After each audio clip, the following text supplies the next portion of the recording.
आज मैं इस प्रेस कॉन्फ्रेंस में कह रहा हूं कि 17 सितंबर को शाम को 7 बजे मैंने नरेंद्र मोदी को 1000 करोड़ रुपए दिए थे। मैं प्रधानमंत्री जी से पूछना चाहता हूं ये चल क्या रहा है?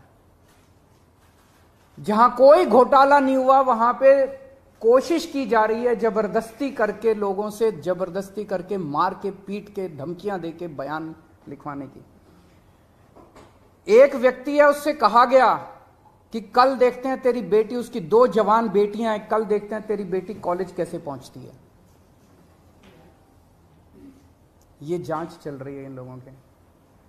एक व्यक्ति है, उसके वकील ने कोर्ट में खड़े होकर कहा कि हमारे मेरे मुवक्किल के ऊपर दबाव डाला जा रहा है कि दिल्ली के पॉलिटिशियंस का, कोर्ट के अंदर खड़े होकर उसने बोला कि मेरे मुवक्किल के ऊपर दबाव डाला जा रहा है कि आप दिल्ली के पॉलिटिशियंस का नाम लीजिए। ये इनकी जांच चल रही है। इस सारी जांच करने के बाद, 1 साल जांच करने के बाद, ये आरोप लगाते हैं कि 100 करोड़ रुपए की रिश्वत ली गई और दी गई। वो 100 करोड़ रुपया कहां है? एक नया पैसा कहां है? वो 100 करोड़ रुपया सब इतनी 400 से ज्यादा रेड हो चुकी हैं। मनीष सिसोदिया जी के घर पे रेड हो गई, इतने सारे दूसरे लोग, वो पैसा है कहां? एक नया पैसा नहीं मिला 100 करोड़ रुपए का। ना कोई ज्वेलरी मिली, ना कोई मनीष जी के घर पे गद्दे भी फाड़ दिए इन्होंने, उनके गांव भी हुआ है, उनके बैंक लॉकर भी छान मारे, कुछ नहीं मिला 100 करोड़ में से। फिर आरोप लगाया कि 100 करोड़ रुपया गोवा के चुनाव में इस्तेमाल हुआ है। जी, गोवा के हमारे जितने वेंडर्स थे जिनसे हमने काम कराया था, सारे वेंडर्स पे रेड मार चुके हैं लोग। सारे वेंडर्स को इन गिरफ्तार कर करके स्टेटमेंट ले चुके, वहां कुछ नहीं मिला। सारी पेमेंट चेक से हुई है हमारी। सारा हिसाब किताब इलेक्शन कमीशन को दिया हुआ, वहां भी कुछ नहीं मिला। गोवा चुनाव के अंदर इनको धेला नहीं मिला। तो पैसा गया कहां? अगर रिश्वत ली तो पैसा गया कहां? अरे पैसा तो तब मिलेगा ना जब रिश्वत ली गई होगी और रिश्वत दी गई होगी। आज मैं इस प्रेस कॉन्फ्रेंस में कह रहा हूं कि 17 सितंबर को शाम को 7 बजे मैंने नरेंद्र मोदी को 1000 करोड़ रुपए दिए थे। कर लो गिरफ्तार उनको। ऐसे तो कोई भी इस देश में खड़ा होकर कुछ भी कह देगा। मैं कह रहा हूं कि नरेंद्र मोदी को 17 सितंबर की शाम को 7 बजे मैंने 1000 करोड़ रुपए दिए थे। गिरफ्तार करोगे इस बेसिस पे नरेंद्र मोदी को? भाई मेरे पास कुछ सबूत तो हो कहने का। कोई तो मैं कहूंगा भाई मेरे पास ये सबूत है, मैंने दिए थे। ऐसे ही कोई कुछ भी खड़ा होकर कह देगा और गिरफ्तार कर लोगे। 100 करोड़ रुपए दिए, 100 करोड़ रुपए दिए गोवा चुनाव। अरे कहां है सबूत? कोई सबूत नहीं है। ये पॉलिसी इतनी शानदार पॉलिसी थी, ट्रांसपेरेंट पॉलिसी थी, जो भ्रष्टाचार खत्म कर देती पूरे के पूरे शराब सेक्टर में। ये इस बात से साबित होता है कि ये पॉलिसी जब पंजाब में लागू की गई, पूरी कॉपी पेस्ट पॉलिसी है, जब पंजाब में लागू की गई तो इस पॉलिसी से 50% रेवेन्यू 1 साल के अंदर बढ़ गया।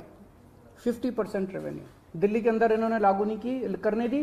पंजाब के अंदर इनकी चली नहीं, क्योंकि पंजाब एक फुल स्टेट है। तो मैं मोदी जी को कहना चाहता हूं, मोदी जी, अगर केजरीवाल भ्रष्टाचारी है तो फिर इस दुनिया के अंदर कोई ईमानदार नहीं है। मुद्दा भ्रष्टाचार है ही नहीं, मुद्दा भ्रष्टाचार की जांच है ही नहीं, मुद्दा शराब घोटाला है ही नहीं। ऐसा शख्स, देश का प्रधानमंत्री जो सर से लेकर पैर तक भ्रष्टाचार के अंदर डूबा हुआ है, उसके लिए भ्रष्टाचार मुद्दा कैसे हो सकता है?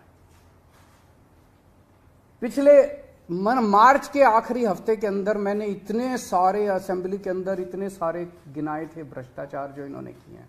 इतने भ्रष्टाचार गिनाए थे इन्होंने। तो मेरे को तभी कह दिया था उस दिन, जिस दिन असेंबली में मैंने स्पीच दी थी, शाम को संजय सिंह का मैसेज आया कि अरविंद जी अब अगला नंबर आपका है। कल सत्यपाल मलिक जी ने एक इंटरव्यू दिया, मैं वो सुन रहा था। सत्यपाल मलिक जी ने कहा मोदी जी को भ्रष्टाचार से कोई परहेज नहीं है।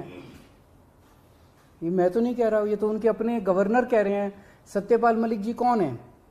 सत्यपाल मलिक जी मोदी जी के बहुत खास लोगों में गिने जाते थे। उन्हें पहले उन्होंने जम्मू कश्मीर का गवर्नर बनाया, फिर उन्हें गोवा का गवर्नर बनाया, फिर उन्हें मेघालय का गवर्नर बनाया। उन्होंने कहा कि मेरे जो इंटरेक्शन हुए मोदी जी के साथ उसमें पता चला है कि मोदी जी को भ्रष्टाचार से किसी तरह का परहेज नहीं है। उसी इंटरव्यू में उन्होंने कहा कि इन लोगों के कुछ मुख्यमंत्री हैं जो भ्रष्टाचार करते हैं, खूब पैसे इकट्ठे करते हैं, लेकिन वो सारा पैसा मुख्यमंत्री अपने पास नहीं रखते, वो पैसा ऊपर भेजते हैं और वहां से वो पैसा उनकी दोस्त की कंपनियों के अंदर इन्वेस्ट होता है। मैंने भी तो इसी तरह का कुछ कहा था अपने उसमें, तो चलो मेरी बात तो नहीं मानी, अब तो गवर्नर इनके अपने गवर्नर कह रहे हैं। तो ऐसा व्यक्ति जो इतना भ्रष्टाचार कर रहा है उसके लिए भ्रष्टाचार मुद्दा हो ही नहीं सकता, उनके लिए भ्रष्टाचार मुद्दा थोड़ी है। तो फिर ये आम आदमी पार्टी के पीछे क्यों पड़े हैं? 75 साल के भारत के इतिहास में किसी एक पार्टी को इतनी बुरी तरह से टारगेट नहीं किया गया जिस तरह से आम आदमी पार्टी को ये लोग टारगेट कर रहे हैं। नंबर 2 को गिरफ्तार कर लिया, नंबर 3 को गिरफ्तार कर लिया, और उनको गिरफ्तार करने का तो मकसद इनका यही था कि मेरी गर्दन तक पहुंचना। तो अब ये मेरे पीछे पड़े हैं, मुझ तक पहुंचने की कोशिश कर रहे हैं। किसी पार्टी को इस तरह से नहीं टारगेट किया गया जिस तरह से आम आदमी पार्टी को टारगेट किया गया। उसका एक कारण है, वो कारण है कि 75 साल के बाद आम आदमी पार्टी ने इस देश को एक ऐसी उम्मीद दी है जो कि कोई पार्टी नहीं दे पाई। गुजरात के अंदर 30 साल से बीजेपी की सरकार है, उसमें 12 साल प्रधानमंत्री मोदी जी खुद वहां पे मुख्यमंत्री रहे। 30 साल के अंदर ये एक सरकारी स्कूल ठीक नहीं कर पाए, एक भी सरकारी स्कूल ठीक नहीं कर पाए। जब मोदी जी को फोटो खिंचवाने के लिए सरकारी स्कूल में जाना था तो एक टेम्पोरेरी क्लास, एक टेंट के अंदर टेम्पोरेरी क्लास बनानी पड़ी इनको फोटो खिंचवाने के लिए। फोटो खिंचवाने लायक सरकारी स्कूल भी नहीं बना पाए। और 5 साल के अंदर दिल्ली के हमने सारे सरकारी स्कूलों का कायाकल्प कर दिया। 5 साल के अंदर हमने सारे सरकारी स्कूल ठीक कर दिए।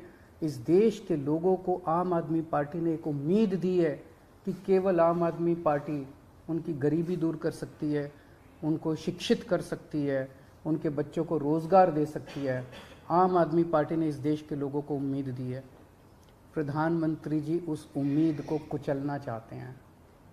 प्रधानमंत्री जी नहीं चाहते कि वो उम्मीद आगे बढ़े, क्योंकि अभी तक इन सारी पार्टियों को की मिलके जो लूट चल रही थी, अगर इनको स्कूल बनवाने पड़ गए, इनको अस्पताल बनवाने पड़ गए तो उनको लूटने के लिए पैसे नहीं बचेगा।